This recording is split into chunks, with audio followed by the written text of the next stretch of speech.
Welcome, everyone, to the Aga Khan preview. The Dublin Nations Cup is here. It's a big one for us at Echo Ratings. It's our home Nations Cup. The narrative is that if you have not been following team jumping in the sport this year, Ireland have been flying. They have 6 podium finishes from just 5 five-star 160 Nations Cups. Rotterdam is the only place they missed out on the podium. No, I don't. Oh, did I say six? Look, I don't like to be the man to break your interest when you're in mid flow. And usually, in a podcast, we could say, no, start again. But we're live this time, so I'm going to give you a chance to do that again. There was a lot of numbers. There was a lot of 5 stars. There's 6 podiums from 7 5-star 160 Nations Cups. That's what I meant to say. 6 from 7. 6 podiums from 7. There's a lot of numbers there. Background, folks, I've been actually very abusive to Deirdre and Charlotte this week, so any chance for revenge, and they've rightly just corrected that. That obviously excludes the nation at the Olympic Games. Rotterdam was the only place they missed out. Okay, coming into Dublin, we know how much this Nations Cup means to the Irish fans, the Irish jumpers. Michael Blake himself, he will be nervous. He will want to pull off a win here. What does the scene look like? Last year, Ireland were 20% win chance, second favourites behind the Swiss. A lot of people didn't see that coming earlier in the week. The Swiss had a 25% win chance.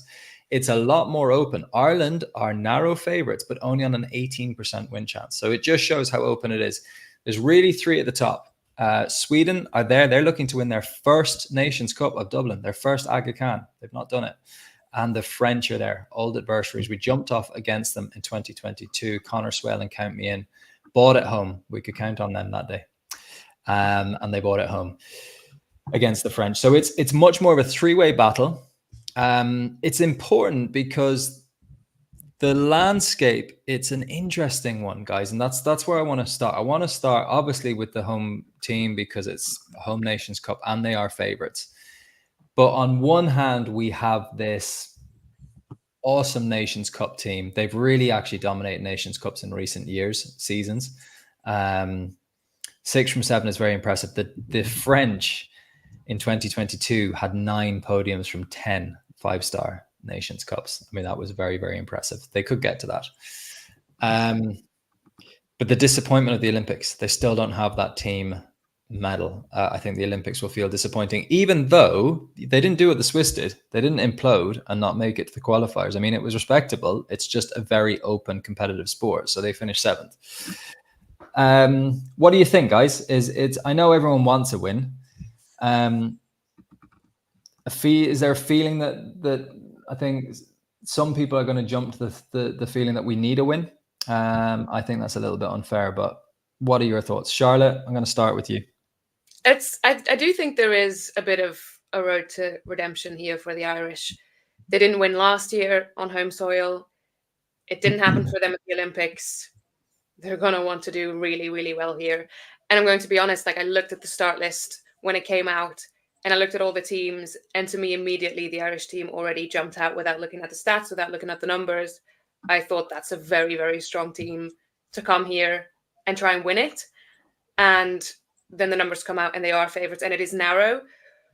But the fight that these riders are going to have, Michael Blake is going to be very, very motivated, and he's going to be motivating his riders to do well and take this home, because I do think that they need it, not for the public or the audience, but more for themselves, because they have been doing so well at 5-star Nations Cups this year and kind of have just been narrowly missing out. Well, I don't know if the Olympics was that narrow, but have been missing out on the big stages. And this is the home Nations Cup. This is a big stage for them. This is one of the biggest ones, if you count out the Olympics. This is where they're going to want to do it.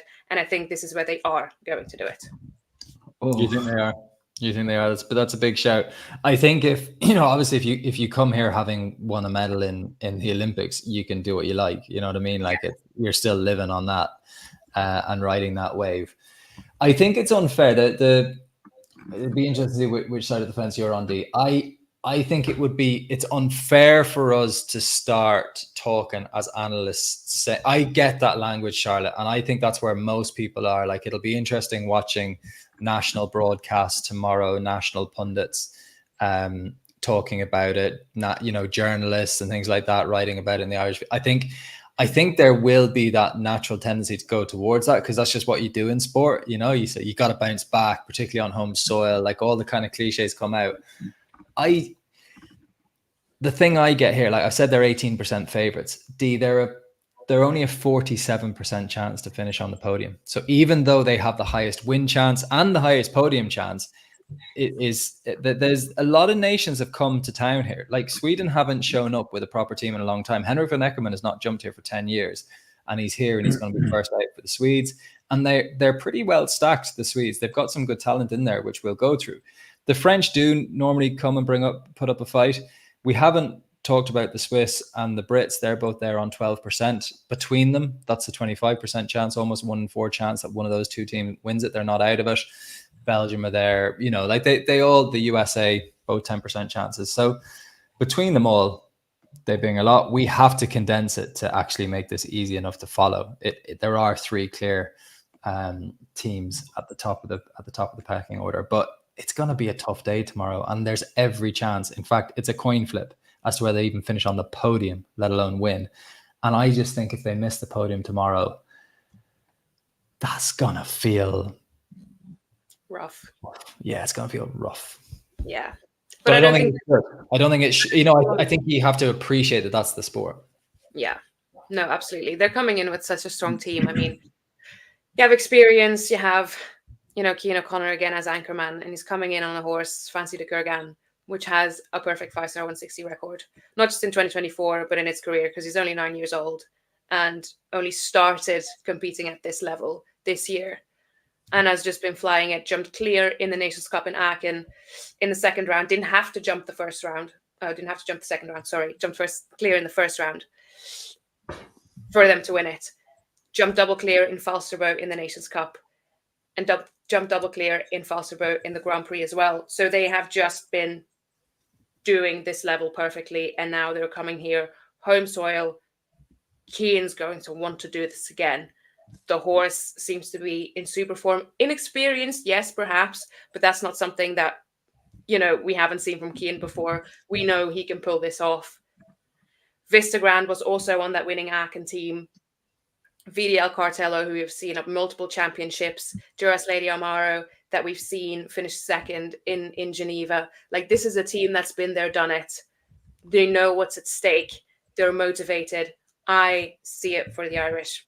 I know I said this in Paris as well, but they're on home soil. They have the Olympics in the back of their minds. They have 2023 Aga Khan in the back of their minds. They're here. They're motivated. They're going to win.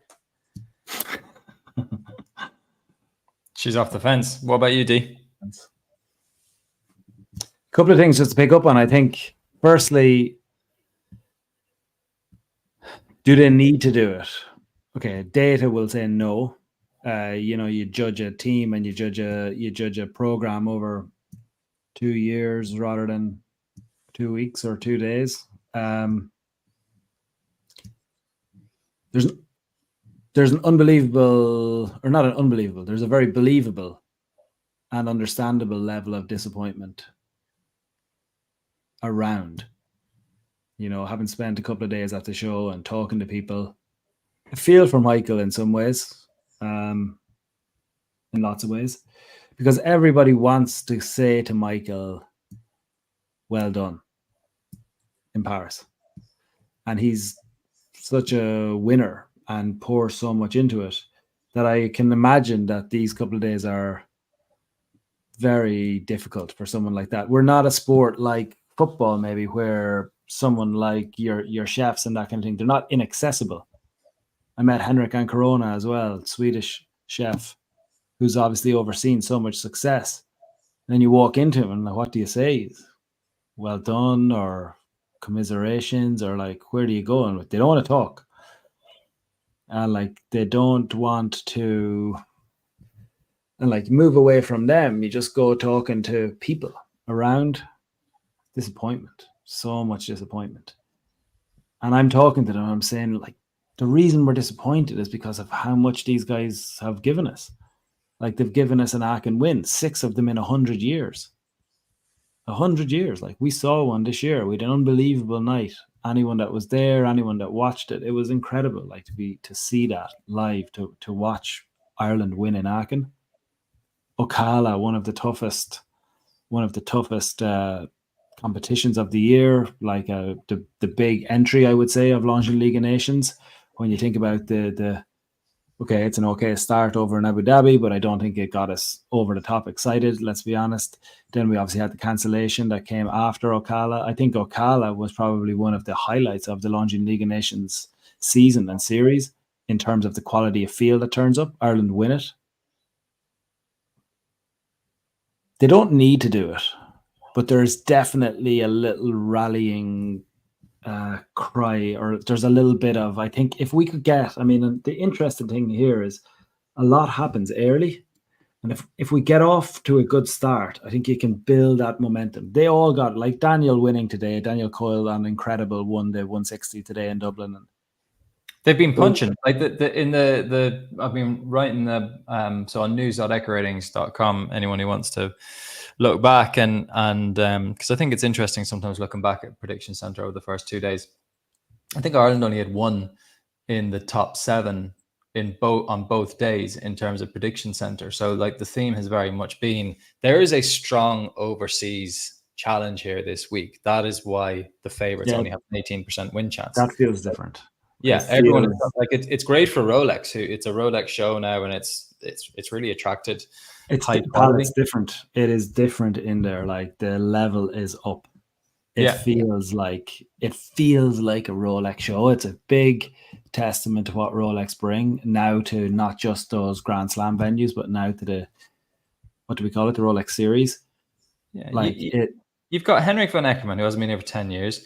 Okay, Steve Gerda turns up, but he's here, and Ben Mayer, he's not been around for a bit as well. Like there's a global champion. Whilst London is on. Yeah, London is on. Exactly. And a lot of those guys are global riders. Okay, not so much Steve, but the other two. So to have like world number 1, 2, 3, Harry Smolders, you know, thankfully Ireland have, you know, we have Shane Sweeten and Daniel Coyle right up there in the top 12. So look, they're here. The strength and depth are here. Fuchs is going to be first out as well for the Swiss. We'll get to them. We'll have to talk about, even though they're not in our top 3, because that's a team. Okay. So should we talk about show jumping being open? Ireland and the job they got to do. The hope is they win. That would be amazing. That, you know, and we'll go through their chances because they are favourites. So I'm not putting a dampener on this. I'm just trying to be realistic about how the landscape of this. You don't want to get off the fence, basically. Yeah, exactly. No, yeah, all right, fair enough.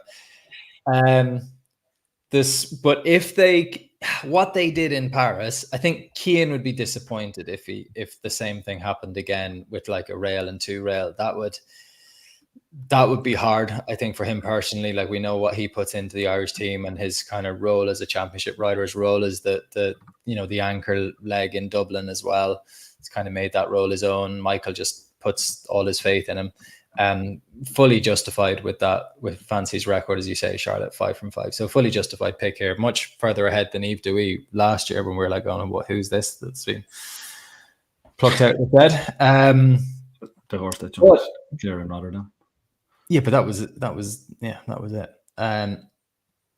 But if they do what the Swiss didn't qualify for the finals. We were talking about Paris as a 3-nation showdown between Ireland, Sweden, the same battle that's going on again, and it was Switzerland and Paris. It's France here, but the Swiss didn't even get through. Steve Gerda came in, had 2 down. Piers Schwitzer followed up with 3, and Fuchs couldn't bring it home. He had a rail as well. I think if that happened, that would be really disappointing because there's ways you can exit a nation. What if they exit totally? Is that where you're going? No, not exit totally, but just put 5 or 6 rails on the ground between them all. I don't think that's going to happen. It can happen. Yeah, sure, of course it can. I actually think what happens early is very important. Round 1. Let's look a little bit into. We're going to go through those 3 teams, but for me, psychologically, if you can get that big crowd with you in a home venue and you can build the excitement across round 1, I think it's big. Like if you can get the buzz going. Really interesting how the teams have been, how we've lined up this team. So from an Irish point of view, Sam, and like if you go and look at who's jumping first for everybody, Spencer Smith kicks off for the US, coming in off the back of 3 clears at 160 level. It's not inconceivable there in any way that the US start very strong, coming in on that record. What I'm also going to allude to here in terms of the crash exit that I don't think happens is that a lot of the riders, and the reason that I feel like you've got Ireland, Sweden, in that top 2 and France, as you say, but there is very few 8s. You've got 0s and 4s. And I don't see on the horses that we're dealing with tomorrow too many. Obviously, it can happen. Like we get the sport, but on the recent 160 records of the horses selected, Ireland and Sweden and France to a fair degree, you don't see many having the meltdowns. And that's very, very important in a 2-round competition. You just got to go in, keep it to 4. If it is 4, get home with 4. It's still going to be a valuable score. I could see Spencer Smith starting well for the US. You then have Michael Greva with a 9-year-old horse who was a hugely highly rated horse last year, Denver. It had an okay start to 160, but it is coming in off the back of 4 160 rounds, none of which are clear. 4, 8, 4, 6, all 160 last 4 rounds. Yeah, it's a 9-year-old, a little bit up against it. It's a very young Dutch team. I'm just not going to deal with them too much for now. Belgians I'm going to skip for now for similar purposes, but Kuhn, help me, Charlotte. Kuhn Verreke is coming in off the back of 2 clears, a 155 and a 160. Again, you could see a clear starting there. Connor J is next for Martin Fuchs, 13-year-old, coming in off the back of 2 down in his last 160. And actually, it's okay form. I'm not going to keep going through everybody. I just want to get through the first round because I think there's a psychological piece. And I think actually once Ireland get through here, after Connor J, what a little run this is going to be. Martin Fuchs and Connor J. Then you've got Henrik von Eckermann and Iliana. Iliana is a horse that we talk about, or we used to talk about, Sam, off the top of my head without seeing the data, and I'd say clear and 12. I don't know why I had it in my head. Can have one of those 8 fault. It can be, but actually, if you're looking at recent form, all 160 level, working back, it's 4, 4, 8, 0, like clear, 4, clear. There isn't a 12 in there in the last recent rounds. It's 4s and clears with 1, 8. Iliana, well, let's see. I think it's a really critical round what happens. And straight in off the back of Iliana, you've got VDL Cartello, a 17-year-old horse, Dara Kenny. This is a really interesting one for me. But again, off the back of 1 down in a 160, 1 down in a 155 last 2 rounds. Then you've got a clear, a 4, a clear, and then you've... this is a critical point in the competition. They all go back to back here. The Swiss, the Swedes, and the Irish, and then of course you've got last year's Grand Prix winner FX with Brazel du Mesel coming in off the back of that. That little run for me sets a tone. FX is its 160 horse. It did have 2 down last time out, but other than that, it's 4 160 clears from its last 5. You're starting to get into a region where after the first round, can you see Ireland having 1 down? Yeah, absolutely. US could be clear. French are probably clear. Iliana is a really interesting round because I love what comes next for the Swedes. And I never really got to it in terms of that opening gambit, Sam. But for me, I think the Swedes are the team that I'm all over here. I don't know why. I actually started writing down. I was almost challenging myself. I was starting to write down the clears and 4s, and as I got into it, I was like, "Oh, they're all keeping it to clear and 4, and it's all 160." And then you've got this big horse in Cece for Vilma Hellstrom for the Swedes, who's going to come late in the day, who's on 5 clears from her last 6 at 160. And Cece, this 744 rated horse, right up there, second highest rated horse in the competition. They've got a lot. They've got a lot going for them. And as I wrote it down, I went, "Oh, let's write down the Irish form right beside it." And actually, as you get into Vista Grand for Dennis, it's 4s and 0s. But you Charlotte mentioned fancy for Keane O'Connor. It's all clears. I put Keane O'Connor up against Vilma Helmstrom. They're both holding it. The others are fours and clears, and I think that's why I can see that being such a good head-to-head battle. But that is what show jumping does. So that the form, the clears, the fours and zeros, the stats, that's the makeup, right? And the ratings, what's underneath that, the real substance behind those numbers is the personality. So we all get drawn into the thing that you can see most obviously, green zeros. Like think of Morris going into the Olympics, like zeros, one time fault. And that's what we were loving about the Irish was that form. Is the sample size good enough? Is that form robust? Are we talking about round ones in Aachen here where everyone's jumping clear? And round ones in Rotterdam where everyone's jumping clear? Or are we talking about some of these serious, gnarly courses where you're only seeing sometimes 3 or 4 clears, like we saw in the Olympic Games, like that second round? Stats, you have to be so careful, so careful in this game, because every 5-star 160 is not the same. They can actually be worlds apart. Same with the courses. So that is where something like an ELO brings so much value. And again, that's what closes the gap a little bit. I think when you're trying to, you can protect records and stuff like that. Again, you've people, we're trying to buy and sell horses and things like that. People trying to have good looking records. I'm really interested in the substance behind it. Now, you're right though, D. A lot of the, Ileana is still ranked 8th in this class on ratings. Dara Kenny Cartello 7th in the class. But for me, it starts with the French rider, and even Ben Mayer for the Brits. If they are going to put a run together and make a challenge for this class, I think they get weaker the more they go on in their team. Not a team though. I mean, sure, Exarimo goes and jumps clear, but like you just don't have the backing behind it. I mean, I can talk about Spencer, but then you're not going to have the depth. Where they do. You think they do? No, I think you're right. The depth falls away for the Brits, but it doesn't. We see. I mean, the Brits won the Olympic Games, and they didn't have the. Let's go to Charlotte on that. Yeah. Well, I do want to add to that. Like, the form for the Brits does kind of fall away, but they have a very strong anchorman in Matt Sampson and Daniel. I think, if I'm not mistaken, last time I checked, Daniel was actually the most in form horse at 5-star 160 for the Brits before the Olympics.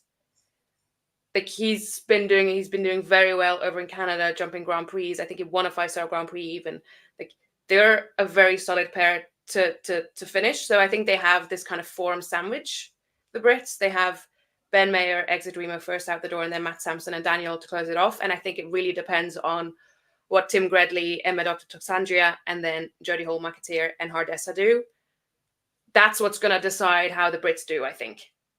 So I wouldn't completely write them off. I don't think I would put them on my podium per se, but I also don't want to completely write them off, because there is form there for 2 of them, but we need at least 3. We have a drop score here because it's a Nations Cup. But it can happen. Like, they can pull it out the bag. That's exactly what they showed in Paris. They know when to deliver. It's just a question of, is this what they're coming to do here, or are they just trying some new riders, younger horses, etc.? Almost certainly. I mean, this is absolutely different to Paris, and like obviously we can talk about that. What I like about the Irish makeup and the Swedish makeup is I think that they give themselves a chance of a horse having a problem. If you compare that to the other team that comes into the equation here, Sam, in the French, I think they're really heavy on 3. Like, I think if you look at the makeup of that, if you look at the makeup of how the French team are there, I don't think you can afford for Kevin Stout and Visconti de Telman to have more than 4. Now, look, their last 7 runs are all at 160, and they've never had more than 4. There's no reason why you think Visconti de Telman for Kevin Stout has more than 4, but I don't think they can afford to. I think if they do, they're in trouble. I don't think there's any room for error, because you've got, so Nina So I think you open with FX, top rated horse in the competition, as we said, last year's Grand Prix winner. You then have the takeaway for that, folks, is if France start with a rail, that's a huge dent to their it's a huge moment. Huge dent. And you know, people will be talking about, oh well, that might be the discard score or whatever. No, you know, that'll be huge. I think, you know, then you're right. Nina Malavelli comes in here with 3 5-star 160 clears in their last 3. Their third rider is probably where the weakness is. Now they did that to us 2 years ago in 2022, and I think it was Megan. Did she jump a double clear? I thought, or maybe she was clear in 4, but she definitely overperformed on ratings, and that's kind of what did us. We were like, oh, okay, well, hopefully there'll be rails coming here. The rails didn't come, but they have a strong anchor again in Kevin Stout. And their FX and Brazil du Mazel, not only were they the Grand Prix winners here in Dublin last year, it's the only horse in the field that's already jumped 2 double clears in 5-star Nations Cups this year. They jumped double clear on home soil in La Baule and then double clear in Aachen as well. They have 5-star Nations Cup form. And by the way, you know, not to be too hard on Julien Gonin, who is that French number 3. It's one down. I'm talking about this, for Killy, for Amanda Lalabad, for the Swedes. I'm talking about Dennis Lynch for Ireland with Vista Grand, and I'm saying it's 4-0-0-4-4-0. Like, as you look at the records, that they're pretty much how they read. Like, they're one or none pretty frequently, and almost always at 160. We're talking about a weak link in France, and maybe I spoke too soon, Sam. Maybe I went too heavy on that front 3, because actually last time out it's 4 in a 160. The time before that it's clear in a 155, and then it's 4 in a 160. Like, this is not a there's one 3 down with time at 160 for this rider, for this horse. But to be honest, they're pretty good. Like, 163 in the world as a rider rating. Like, they're just not far off it. I think we have the front 3 teams right. You know, when you actually dig into the form a little bit, you know, a lot of people today at the show were talking to me about Switzerland, and like, we'll get to them in a moment. But certainly, as you dig into these clears and 4s a little bit more, Sam, and as you look at, I mean, in Ireland's case, as you mentioned, the ELO in terms of where they're coming, well, 3 of the horses are in the top 7, top 8 rated horses in the whole field. Is there any of the top 3 teams, Ireland, Sweden, France, is there any of those 3 that you think actually I would have them as outright favorites, or actually I wouldn't have them in the top? I think they're much more vulnerable for a podium finish than they look. Or do you think that is the right landscape? We've got 3 very strong front runners here, and it's very hard to split them. That's kind of where I, like, if I was to interpret what you've said so far, I would say from you're saying that actually that's about right. I feel it's about right. And actually, you know, when you begin the podcast, the very first time, like, you get those ratings and you get the win chances. From our point of view, we get, like, Georgia gives them to us from the EC ratings database, you know, within an hour or so of the entries coming out, and you just see the number first, and you just get the headline first. Last year, the headline was the Swiss are favourites and Ireland aren't favourites at their home Nations Cup for the first time in years. Ireland are back favourites, but dig in one line behind the narrative, and behind that headline, I should say. And there's 3 teams pretty much going in joint faves. I think if you say that at the show tomorrow, most people include Switzerland in your front 3. And it's just from the process of working through 4s and 0s, ELO ratings, trying to see how they play out, even the order in which they play out. I think it's right. I think the front 3 here are right. And I think as you dig a little bit deeper, we'll see why. You talked about US form falling away a little bit as we go through. We talked about a very young Dutch team. Yes, you know, when you get off the fence, same with the Belgians. I'd say, Charlotte, we can come to them, but like, quite a young Belgian team. The Swiss aren't far off, and again, the ratings, Sam, aren't aren't dissimilar on that, or the prediction center isn't dissimilar on that, in that it has them as a 12%, not a 5% win chance. They're rightly there in fourth, I guess, is it? Yeah, but you're going, Charlotte. I want to ask you the same question. Top three, is that correct for you, or do you have any of them? You've said Ireland are going to do it. Would you have them further ahead of these two? Does it feel that way to you, that they are the strongest of the three, or do you think nothing between them? No, I think there's very little between them. I'm going very strong in the Irish because I just really want it for them right now. But okay. I think the three there are like, they're up there. And I think also that there's a case to be made for a lot of other teams. There's very few teams here that I wouldn't be excited about, or that I would be surprised about if they ended up on the podium. I know there is some inexperienced combinations on some of the teams, but you have to start somewhere. And look at a horse like Fancy de Kurgan did it. Her first 5-star 160 was the Nations Cup in Aachen, and she jumps the clear. So it does happen. Next question. Sweden, and you're both going to get this question. Sweden haven't won a Nations Cup here in Ireland before. They've lost their stranglehold on the sport. They held the team gold at Olympics, Worlds, and Europeans all at the same time. It was only ever done by Germany before them, but it's really historic stuff. It's a team that will go down in history for Swedish jumping. And I think show jumping is about the second biggest sport in Sweden, behind soccer only. It's a huge sport. So it was a huge thing for them. They've come out of the Olympics with no medal. Shout out to us. We said that could happen. Or well, that's what we were kind of shouting, was a good possibility. Do you think they're trying to make a statement here? Because it's not like the whole thing about the Dublin history. You don't read into that stuff too much. I think you can overread into it. But it feels to me like a bit of a, oh, come on, guys, let's go and get something for Swedish jumping to talk about. We've just had a disappointing Olympics. And do you think that helps? It feels to me like they're coming here to make a statement after the Olympics. Do you think that is helpful or unhelpful to the mindset of show jumping athletes in this sport when they're trying to go and perform at their best? So this idea of potentially going out to prove something. Charlotte, what do you think? Sweden out to prove a point? Are they going to succeed or not? I don't think they're out to prove a point. I just think they've come to do the best that they can. If they really wanted to prove a point, you bring King Edward, you bring Peter Fredrickson with any of his horses, and you bring maybe Malin and Indiana. Like, that's proving a point. I think this is still a very strong team, but it's not their top team. There's definitely, like, you have Henrik van Eckermann, you have Iliana, but she jumped double clear in Abu Dhabi, I believe. But then there is some 4s, there's some 8s. That's fine. Yeah. For Killy and Cece, we're both on the winning Falsterbo team, so they have a taste for the win.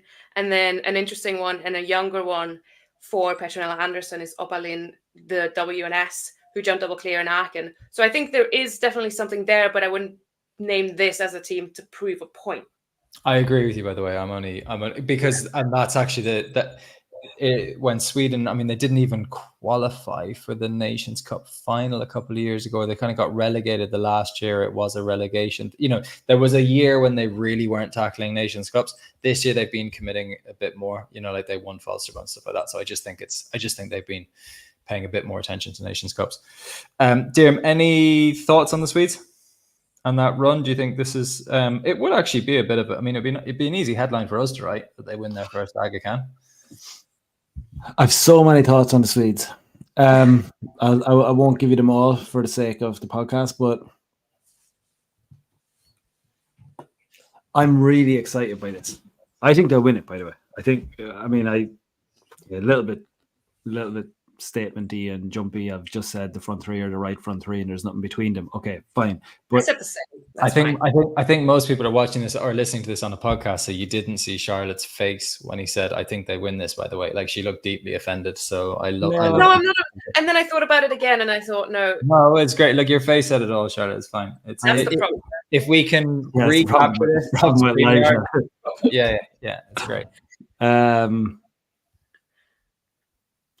I love them. I get this team. I feel it. I buy into it. It's not their best team, but it's their next team.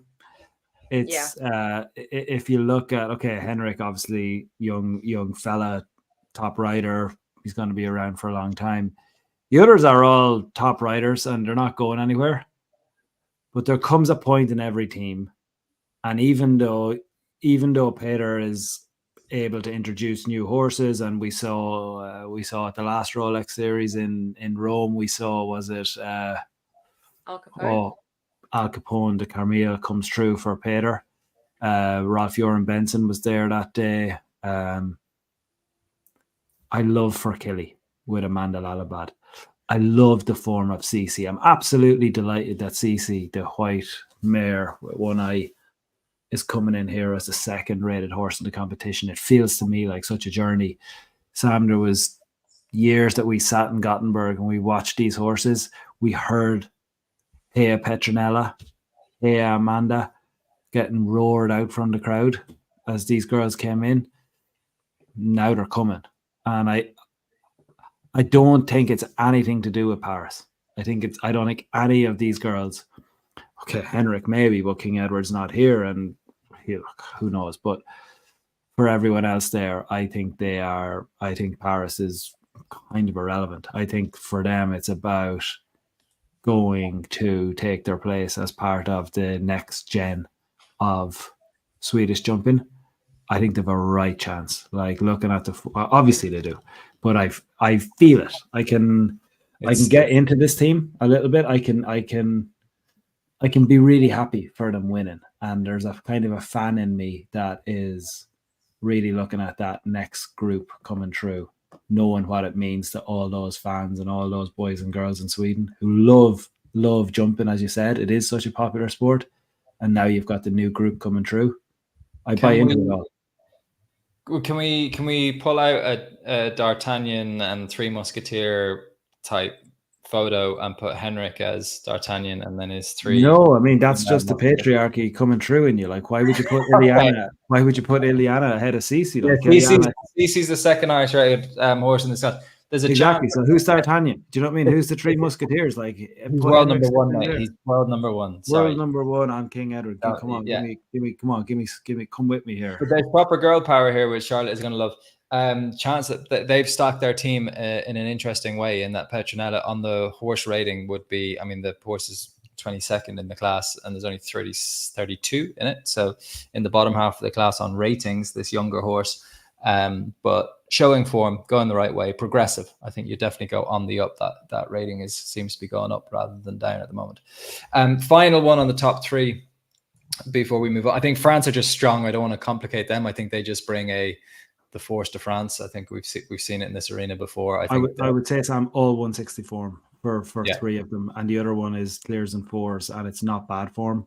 And I think they've actually got a lot of class sitting in there, and don't like it because it's not Donatello Dodge or Dubai de Cedra, because it's not Simon de Lestre, and because you might not see it all the time. Don't overlook it. Like Visconti de Telman's record at 160 is exceptional. FX, I think, came as a little bit of a surprise winner to some people in the Grand Prix last year. Look at the FX form ever since. I think he's coming in here, Charlotte, off the back of, was it Double Clear and Falsterbo as well? Aachen and La Ball. Aachen and La Ball. But Double Clear in both for FX coming in. Like, he's always a really interesting character in terms of where he sits in terms of the feeling, because he's in that big group of French riders. I think there is a chance that you see him as a dark horse or overlook him. But in terms of keeping it simple on France, Sam, like 3 160 horses with loads of form, like don't miss it. Yeah, don't miss it. It's easy to get drawn into the Irish and the Swedes because we're Irish and because the Swedes have dominated for so long. Yeah, but these boys are bringing a really strong team. I think so.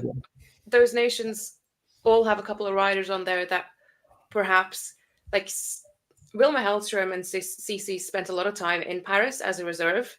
I bet they're itching to get going. You know what it's like when you're at a show and you're not competing yourself. You're just like, I just want to be out there. And I bet that's what they were feeling the entire time in Paris. Like, I just want to be out there. Same a little bit with FX and Brazil du Mazel. Like, they weren't in Paris.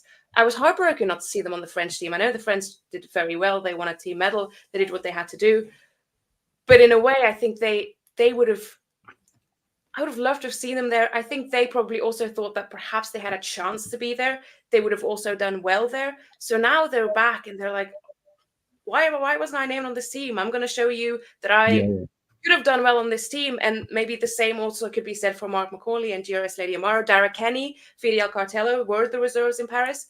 Like, there's a couple of combinations here that were in the sidelines for Paris. That was kind of like a will they, won't they type situation. And now Paris is over and they can get back in the saddle and back showing and doing what they love and what they do best. And I think that's going to add to it as well. Just kind of the fire and the itchiness of getting going. You know what an Olympics does to yourself, for your own motivation and kind of just to keep going again. I think that'll help as well for those combinations. Yeah, that's exactly where I was going, Charlotte. Is that those front three teams, they've got a lot of the ones that were right there for Paris, and I think that's why I think the only thing with the Irish team and I think actually the Olympics is completely irrelevant for Mark McCall, like certainly for Dennis Lynch, because I don't think he reacts to anything or feels any pressure whatsoever. And you know, Dara's been there, done that, and so is Cartello. Mark McCauley, they kind of want to prove a point. I think the only ones is Cian and probably Michael, who can't do anything about it. Michael Blake's just on the sidelines, is really out of his control. I think that's interesting. I think that's just where the kind of the whole story and the drama will be, is Cian on this young 9-year-old, fourth highest rated 9-year-old in the world right now, is going to go very close to being the highest rated 9-year-old in the world if keeps going on the trajectory, and tomorrow could be a big part of that. So I think it's, you know, that there's either real drama and oh my God, and you just hear like whispers in the crowd starting to mumble, going, oh God, and you know, what's happening? Our anchor man, you know, what's happening? Or it's cheers, unbelievable, Kilkenny from 2 years ago. There's not going to be a what's happening with this record. Like, it's not going to unravel. Like, it's the right pick. He's the right man. It's the right form line. Of course, any horse can have a rail down. Morris went into the Olympics with a not dissimilar record. But watching the Irish riders this week, and I think, okay, I don't know Keane, but I see what it all means, how much of a competitor, how much Irish show jumping and Team Ireland, and how intertwined he is with the RDS and the RDS history and Aga Khan history. A lot of pressure there, but I think he thrives on that. I think that'll be a very emotional moment, if I'm honest. I think it'll be a very big moment for Irish show jumping fans. I don't think other people will feel it, if I'm honest. I don't think it's a global emotional moment, but I think Irish fans in Dublin watching Cian O'Connor riding young fancy, I think there's something really, really cool there that can happen, and it'll feel, I know I will feel so proud and happy for him if he can bring home around one clear. But by the way, in terms of global, like certainly all the other teams that are there, and then the people who follow those teams closely, like open this with 6 podiums from 7 5-star Nations Cups so far this year. Like, everyone knew that Ireland were amongst the favourites going into the Olympic Games. Yeah. And they will, if, you know, in terms of a global thing, if we bounce back and win tomorrow, I think that's what everyone will expect, because we're favourites. We're sort of trying to almost help the team by saying, yes, narrow favourites, 18% chance, actually a lower win chance than last year when they were second favourites. But yeah, everyone would be like, oh yeah, they're back. They bounce back pretty quickly. From the chasing pack, there's 5 other nations: Great Britain 12%, Switzerland 12%, USA 10%, Belgium 10%. The Netherlands look the weaker of the pack on 7%. It's not unusual for them to send again developing squads. We see this at Nations Cups all the time. It's not reflective of the sport in those countries. It's just the resources available for the cups as they have a big and busy campaign. Who would be the ones you pull out? I'm going to go first. The Swiss for me. I do actually agree. I'm not. You didn't even take a breath there, Charlotte. I wasn't opening the door because I don't fancy it. And I know that again, it's okay. opening with Fuchs and Conor Jay, closing with Gerda and Bernard de Cerisi. They're not those horses, those riders' first string horses, but we've seen those two deliver well. Like you still respect them, and I still think they're. They love the Nations Cup as well. They know love the exactly Nations what Cup. they're doing. And the winners here last year. 2 of those, right? Both of those were on it. And I think this is a chance for Yannicka Springer and Orly to. Big moment for Charlotte Smith. One could argue what would have happened in Paris if Orly had been on the team. One could argue. One can dream. I actually met her this week, Charlotte, as you know, and I told her how much I love Orly. I think you've gone too obvious. I don't want to just be kind of hipster choices and pick the outsiders for the sake of it. But as I went through for the ones to pull out, I really like the Dutch team. Like, walk through them. Denver. Okay, recent record is not amazing, but it's not awful either. And they're 9. Like, again, like, find me reasons to buy into the team. Like, Harry Smulders is riding. Sorry, you like that? Okay, like, I mean, never jumped to clear at 5-star 160 level and has had attempts. Denver. Getting closer. Denver, the 9-year-old. Yeah. Top rated 9-year-old in the world for a good part of last year. At 4-star level. Yeah. It did Sunshine Tour. 4-star. Has an ELO 666. Top 10 9-year-old though. 28, right? Rated 28 out of 32 horses in this class. Move along. Okay, I'll move on to Bass Moorings. Ispathar. 1 down and 1 down this week. Not a bad record at all. Like 3 rails in their last 7 internationals. Could see that jumping clear and 4 across the 2 rounds. Solid. Okay. I will give you what relation is Mel Tyson to Sana Tyson? Do you know, Charlotte? She is a very stylish sister. Okay. And from what I've heard, excellent in saddle, very stylish rider. She's double coming clear. Off. Yeah. Where was that double clear? Was that? Hickstead. Do you know, Charlotte? Hickstead double clear. Yeah. They're just what has Harry brought? Springfield ranked 30th as an ELO of 651. I mean, Harry had. I mean, even by his standards and speed horses and 150 or 155 horses. I mean, this horse has a 10% clear rate at 160. Now, the worry with 10%, like sometimes you see 0% would worry me less than 10% because 0% could just mean that, like, okay, the horse has only had 1 or 2 tries. But 10% means that this horse has had plenty of tries and 90% of the time it ain't succeeding. So thanks for your shout, Dee. We look forward to I have a different shout. Sorry. I want justice for the Belgians because we just glossed over them. No, you're dead right. The youngest team we have, there's 2 9-year-olds, a 10-year-old on that team. We have Casanova de la Palme, who jumped in Aachen really well, was second in a 4-star Grand Prix in Valkenswaard just a couple of weeks ago. We have a newbie at this level, yes, Emily Conter and Portabella van der Kruid. Portabella, oh Jesus. Whoa, this is unusual, Sam. Let's put hang this in the loop. Portabella van der Kruid.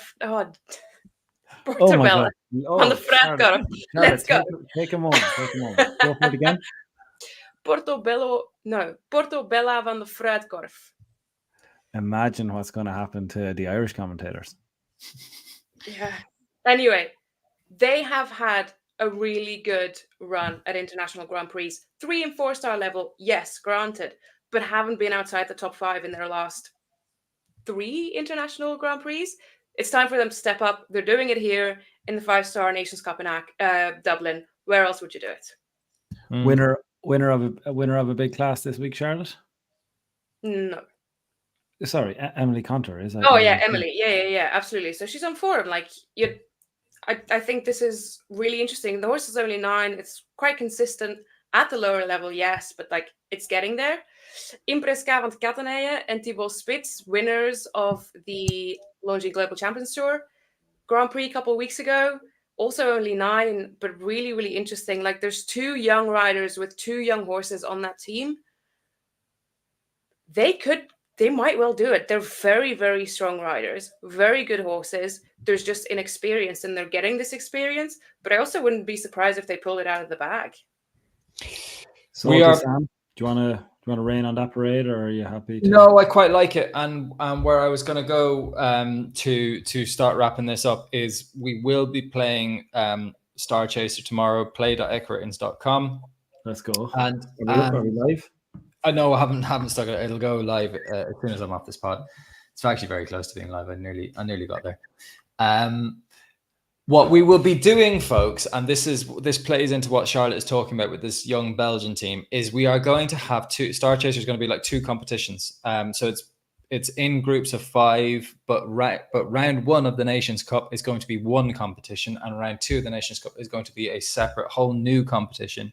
So what I like about that is, as you are picking horses in round 1, you're also looking and judging, and particularly I think it's relevant for these younger horses that you see going, okay, they might have had a rail, but I really like the horse was getting better throughout the round.